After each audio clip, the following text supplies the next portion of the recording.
you doing? Out of all the magic in Friendship is Magic, time travel has to be the most confusing. Whenever time travel appears in most films, shows or books, unless it has clearly defined rules, it normally breaks something, and as you may have guessed, with My Little Pony it is no different.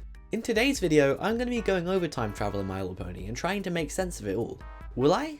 Well, you'll have to watch on to find out.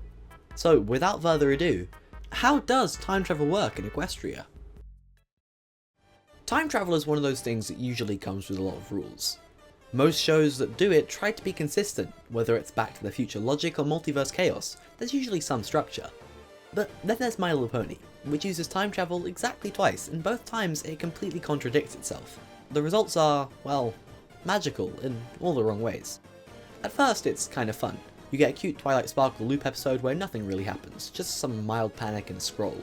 But then, a few seasons later, Starlight Glimmer shows up and decides to use time travel to destroy history itself.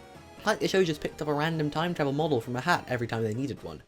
But to really appreciate how weird this is, we need to actually look at how time travel is usually categorized in fiction, because there are rules.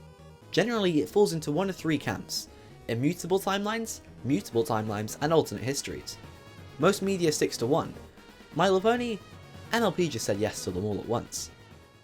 Let's go a little more in detail about these three timelines. First up, we got immutable timelines. This is when time travel can happen, but nothing actually changes. Every action you take in the past was already part of history. You're not altering anything, you're just fulfilling a loop. Next is mutable timelines, where time travel actually changes the future. You go back in time, step on a butterfly, and boom, the world ends. Paradoxes are a big deal here, and things can spiral fast. Then there's alternate histories, which is kind of like branching timelines. Every change you make splits into a new version, so instead of overwriting your own world, you just hop into a new one.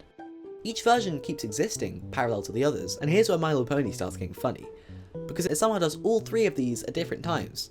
Twilight's first time travel trip looks immutable, but Starlight's time travel arc? That's straight up multiversal chaos. The rules aren't just inconsistent, they're completely made up depending on who's holding the horn. Twilight's time travel episode gives us a pretty classic time loop.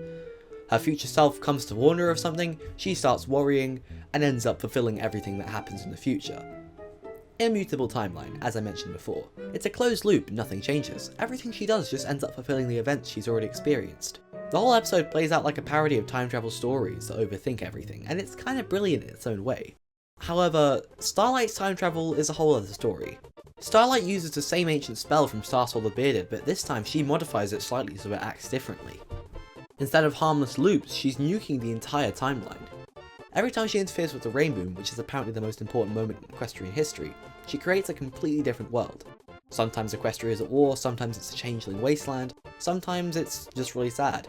These aren't little changes, they're full alternate realities, and yet Twilight and Spike are the only ones who remember the original timeline. It's like they're hopping between their branching timelines, while everyone else is just stuck living in whatever new horror Starlight creates. This puts it somewhere between mutable timelines and alternate histories. Her changes do affect the present, but they also create fully distinct worlds. It's like the show saying, if your feelings are strong enough, you can just change reality. There are now multiple versions of reality just out there, presumably. The show moves on, like this didn't just break space-time in half. So here's the problem with all this. There are no rules. None of it makes any sense. Twilight's time travel is a 10-second period. Starlight's a full-on multiverse rift, there's no rules when it comes to hers. They're using basically the same spell, slightly altered by Starlight, with completely different types of time travel in the same universe. Which shouldn't be possible, and there's no explanation for why. And no real consequences outside of the episodes. Magic in Equestria is already inconsistent, but time travel takes it to a whole new level. You'd think someone would at least try and figure out how this works. Like, if Twilight had access to history-breaking spells, why not use them to prevent disasters or study ancient magic? But no, she uses it once, panics, and never brings it up again. And you could say, oh that's because it's 10 seconds, it doesn't do anything. Maybe so, but Starlight's version can go back in time for an unlimited amount of time and change the present, nothing stopping her from using that. Again, a completely different kind of time travel. So is Equestrian Time multiverse? A fixed loop? A Philips Daily Collection toaster? The answer's yes to all the above, because friendship is magic. And also, apparently, a loop in causality. At the end of the day, trying to understand time travel in My Little Pony is kind of like trying to use quantum physics to understand a toaster. The writers clearly didn't care about consistency because yeah, it is a cartoon show and the time travel episodes are a blast to watch, let's be honest. I mean, we all like a good time travel story. If you're looking for logic, you're going to be very disappointed, but if you're here for the chaos, rainbows, and accidentally creating alternate futures with emotional breakdowns, then yeah, My Little Pony's broken, inconsistent, logic-free time travel is exactly what you're signed up for. Just don't ask how it works. It doesn't. And that's it for this week's video. A lot shorter than usual, and that's because this video was originally going to be a much bigger thing, but I realised halfway through that my script and entire video in general just didn't really make sense. So I scrapped it and decided to turn just one section of it into its own thing, and we ended up with this. I do apologise that this video was shorter than usual, but I had to get a video up and I didn't want to completely toss the idea, so I compromised.